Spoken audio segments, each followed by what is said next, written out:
CZMA classes में आपका स्वागत है। आज हम प्रायिकता 12th NCERT जो हमारी है 13.1 क्वेश्चन नंबर 1 करने जा रहे हैं। तो पहला सवाल हमारा यहाँ लिखा है, यदि E और F इस प्रकार की घटनाएं हैं कि P प्रोबेबिलिटी ऑफ E बराबर दे रखा है 0.6 और यहाँ PF की वैल्यू की अगर बात करें तो 0.3 दे रखी है। इसके अलावा और PE इंटरसेक्शन F 0.2 है और हमें जो ज्ञात करने दो मान बताने हैं। पहला जो मान है प्रोबेबिलिटी E अपॉन F और दूसरा मान है प्रोबेबिलिटी F अपॉन E ज्ञात कीजिए। अब सवाल यह है कि आखिरकार इसका फॉर्मूला क्या होता है, यही फॉर्मूले देखते चलेंगे। पहला फॉर्मूला तो हल यहाँ करेंगे P E upon F, E upon F है, E बटे F कहो या फिर E अपॉन F कहें।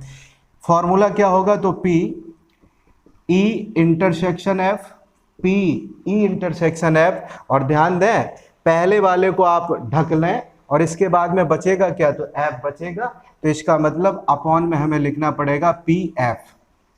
ये हमने लिख लिया और जो बातें दे रखी हैं तो यहाँ पे लिख देते हैं।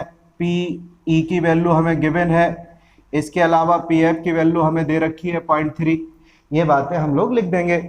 E इंटरसेक्शन F आपको गिवन है, वो है कितना 0.2 है, इसलिए PE अपॉन F का जो मान होगा वो होगा 0.2 बटे में क्या लिखना पड़ेगा PF का मान कितना है तो PF का मान आपका है 0.3 और कैलकुलेट जब आप करोगे पॉइंट से पॉइंट खत्म होगा तो आंसर होगा 2/3।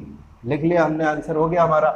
आप चाहें तो इसका आंसर और निकाल सकते हैं, कितना होगा, पॉइंट यहाँ लगाना पड़ेगा 0.66 हो गया आंसर। दूसरे क्वेश्चन की तरफ चलते हैं। तो PE अपॉन F हमने निकाल लिया, अब हमें बताना पड़ेगा PF अपॉन E का मान।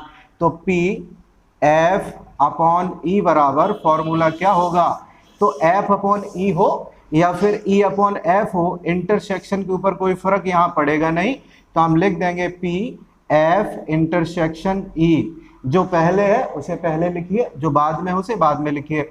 अभी हमने आपको बताया था कि बटे में क्या लिखना पड़ेगा, अपॉन में क्या लिखना पड़ेगा, इसे आप ढक लीजिए।